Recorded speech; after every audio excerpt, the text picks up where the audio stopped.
Il y avait des défilés tous les jours où l'on chantonnait « Donnez-nous cette dame, on vous donne Chablis ». C'était ça à l'époque. Et avec le drapeau palestinien, il me semble que c'est exactement la même chose. En fait, les Algériens n'ont pas la satisfaction de leur identité nationale. Eh bien, ils sont comme nous.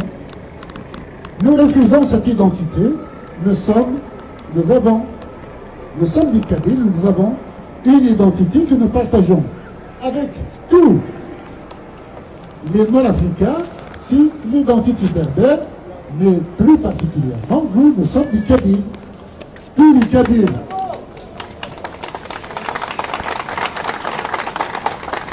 Tous les Kabyles, tous les Amazirs sont des Kabyles, tous les Amazirs, non, tous les Kabyles sont des Amazirs, mais tous les Amazirs ne sont pas Kabyles.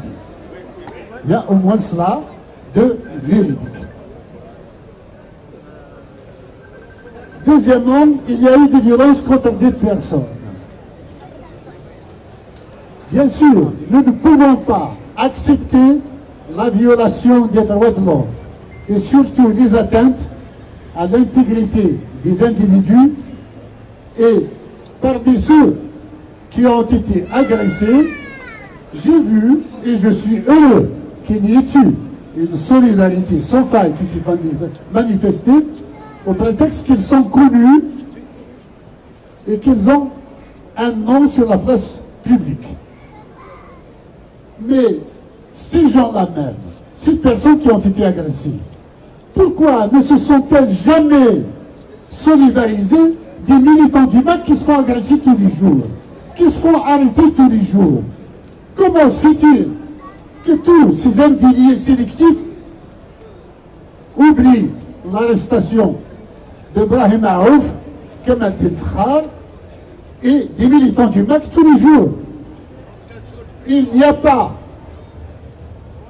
de droits de l'homme sélectifs, qui sont bons pour certains et mauvais pour d'autres. Ça, c'est quelque chose que nous ne partageons pas avec la rue algérienne. Quant à faire dégager le système, bien sûr que nous sommes pour. Écoutez,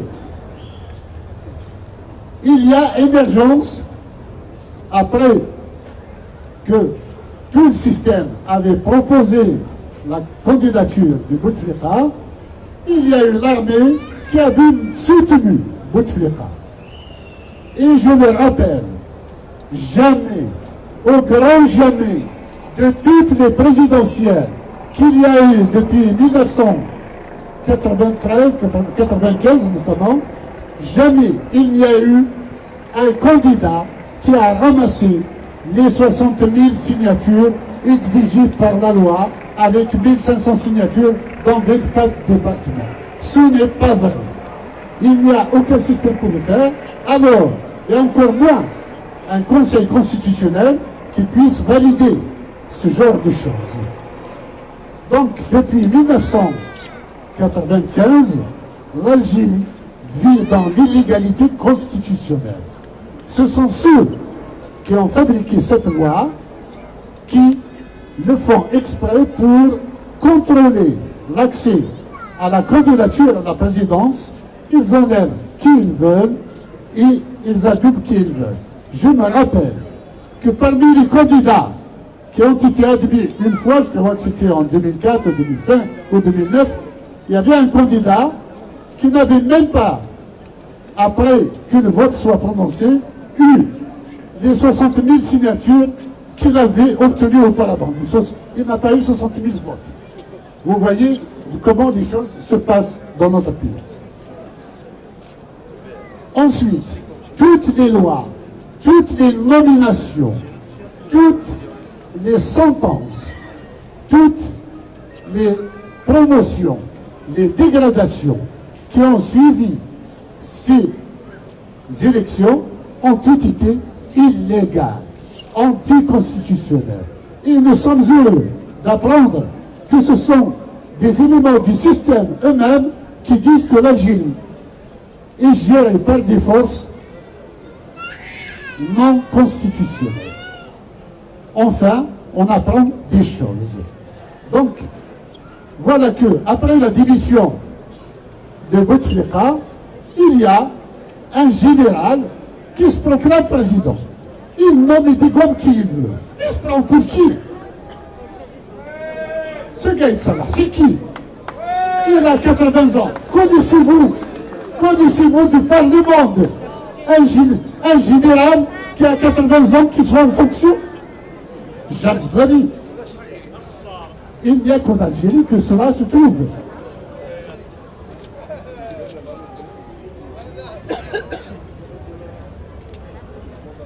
Dans tous les cas, y compris dans ce qui vient de se passer ou qui se passe actuellement, on veut sauver le système et on essaye de rafistoler au mieux. C'était au temps de Néron qu'on disait qu'il faut brûler Rome pour sauver César. Aujourd'hui, César, c'est le système. Donc il faut brûler l'Algérie pour sauver le système. Et dans cette affaire, il n'y a que la Kabylie qui garde la tête froide. Même si, au niveau des symboles du système, on veut brûler comme fusibles uniquement les KDS, les Kabyles de service. Ah, ce sont eux qu'on désigne à la revendication populaire. Et je vais vous dire, je ne vais pas les pleurer. Ils n'ont eu que ce qu'ils méritent. Mais ils ne sont pas les seuls. Si de justice il doit y avoir, ça doit être tout le monde qui doit y passer.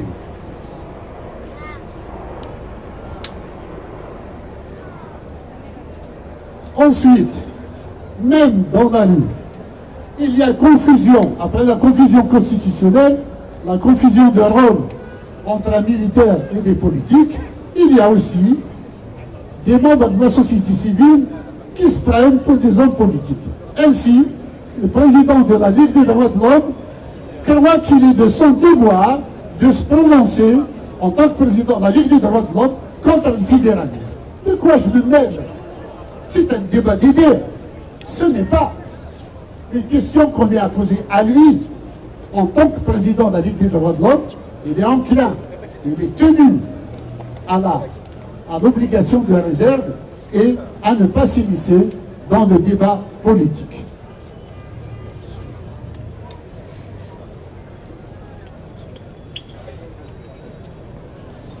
Alors, avec tout ce qui se passe, nous avons vu, avez-vous remarqué, il y a au moins 10 propositions de sortie de crise. Ils émanent de qui, ces propositions? Uniquement des Kabyles. C'est le FFS, c'est le RCD, c'est des individualités. Mais les Algériens ne veulent pas de solution kabyle à un problème qui leur est propre à eux. Les Kabyles qui se prennent pour la conscience nationale veulent transférer et projettent leur propre désir sur les Algériens qui n'en veulent pas. Les Kabyles veulent la modernité, veulent l'occidentalité à la limite, mais ils ne veulent pas de l'orientalisme ou d'une aliénation quelconque. Tandis que les Algériens, ils se plaisent à être dans l'islam, dans l'arabité, ce qui n'est pas le cas de la Kabylie. Et ce sont ces gens-là qui ont porté les couleurs de la Kabylie et qu'on voit comme étant des Kabyles qui se font des agents de Hawa Hawa. C'est quoi Hawa Hawa? Il n'y a plus de Kabyles et il n'y a que des Algériens, c'est-à-dire on veut faire de nous, on veut nous dissoudre comme du papier dans de l'eau. Ils veulent nous dissoudre dans une Algérie insipide où nous n'aurons plus notre langue et nous n'aurons plus nos éléments de réflexion. Donc, ce Hawa Hawa, je dois rappeler ce qu'a chanté le Hlo ou le Hlo et qui a été rappelé tout à l'heure pendant la marche. جدرميا ويجي نغير ثرونا نفس التمركات درس السعدين الحواقع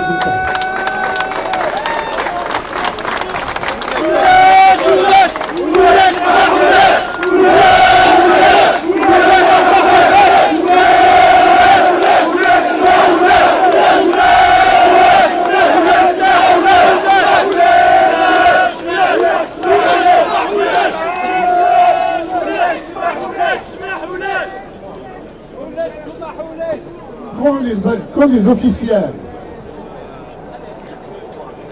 Il y a aussi aujourd'hui une manipulation. Vous savez que sur les réseaux sociaux, il y a des gens qui créent des faux profils en général. Ce sont les services algériens, pour savoir qu'ils ne sont pas tombés, le système est là, tant que les services sont là. Les services algériens créent des faux profils sur Facebook, lancent des mots d'ordre de grève uniquement en Kabylie, et puis ils annoncent que pour aujourd'hui, le 20 avril, l'Algérie va faire un rattrapage national pour rendre hommage aux victimes du printemps noir qui n'avaient pas à l'époque respecté. À ce moment, en ce moment où je parle, il n'y a eu aucun hommage à quelque lieu que ce soit en Algérie. Et je me rappelle que pour me rendre hommage, il y avait une opportunité historique. C'était au moment de la mort de Hossein El-Khamis. L'Algérie avait décrété une minute de silence sur tout le territoire algérien, notamment lors des rencontres sportives. À Oran, la minute de silence a été annoncée et automatiquement chahutée et on criait Palestine Shuhada. Donc, El-Khamis ne fait pas partie des Shuhada de l'Algérie. Donc, ceux qui appellent à Khawa Khawa se trompent. Demain, le réveil va être très très difficile. Le réveil sera sanglant. Le réveil sera très violent. Le réveil sera chaotique. L'Algérie va s'effondrer. Elle est en train de le faire. Il n'y aura que la Kabylie qui se tiendra debout. Et j'appelle solennellement, maintenant, tous les villages kabyles à recréer ou à entretenir, à conforter leurs assemblées de village. Tijmouya, Tejmas est la meilleure l'anaya que nous ayons. Donc, ce qui va arriver doit absolument nous inciter à nous organiser pour préserver nos enfants de la violence et du chaos que va générer l'Algérie globalement.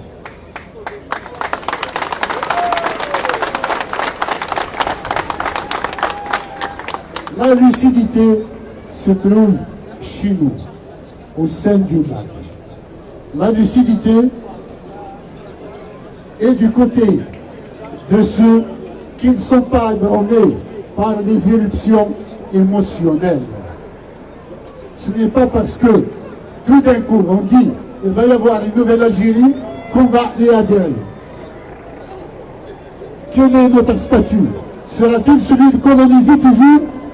Sera-t-il celui d'une minorité? Sera-t-il celui d'Algériens qui doivent se plier à l'arabisation des enfants et de l'islamisation? Non. Nous ne donnons de blanc-seing à personne. Et surtout que, maintenant que les choses se précisent, sincèrement, nous sommes plus près de l'indépendance que de n'importe quelle autre solution. J'ai vu des Kabyles rêveurs qui demandent le fédéralisme en autonomie. Rappelons au moins ce qu'est une autonomie.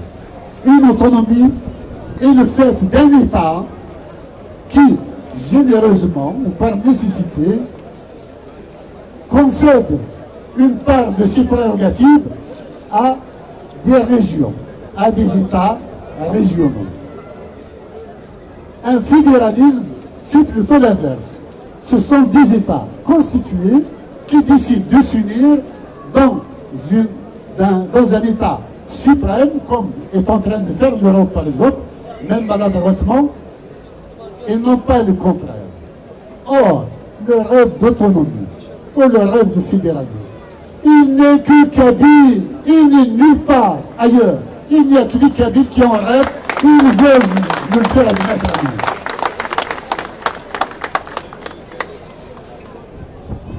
Alors, dans cette situation confuse, ma pensée va à tous ceux qui continuent de se battre sur le terrain, malgré la répression, qui affrontent la violence au prix de leur vie et de leur liberté. Que les militants du MAC soient bénis de ma part. Je leur accorde toute ma confiance et mon estime. Je rends hommage, je me déclare solidaire de tous ceux qui ont été victimes des agressions du système. Je pense à Abdesma, je pense à Gigou, qui a été agressé. Je pense à tous les militants, à Aziz Tabta, de Guérilade.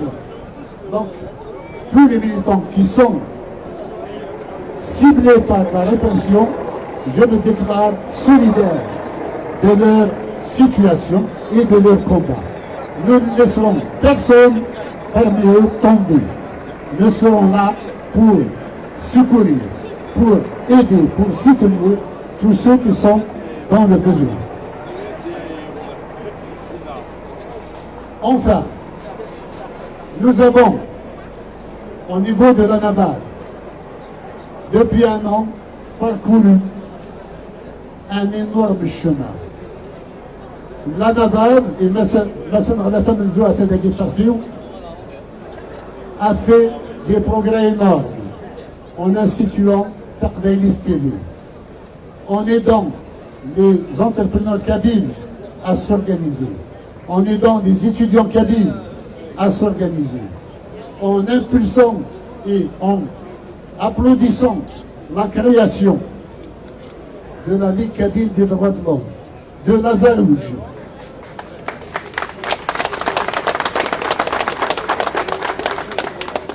Il y a un programme d'enseignement du kabyle qui est confectionné et qui s'appuie et qui s'inspire des meilleures expériences à travers le monde, pendant que d'autres détruisent la Kabylie spontanée.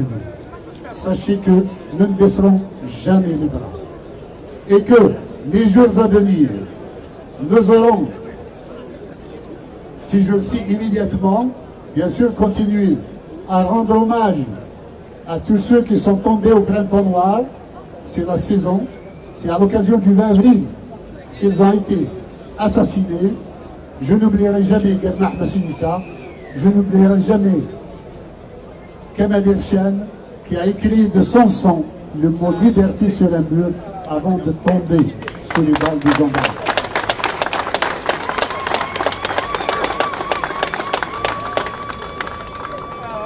Oui, nous continuerons notre œuvre à structurer la Kabylie, à structurer l'espoir et non pas l'état de coloniser que d'aucuns essayent de nous appliquer de toutes leurs forces. Nous avançons, nous aurons un passeport kabyle, nous aurons de la monnaie kabyle, nous aurons un parlement kabyle, nous aurons une sécurité kabyle.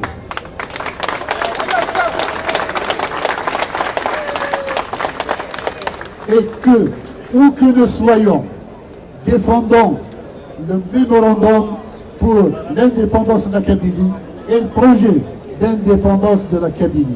Vive la Kabylie libre et indépendante! Vive nous tous les Kabyles! Votre histoire, vive Kabylie!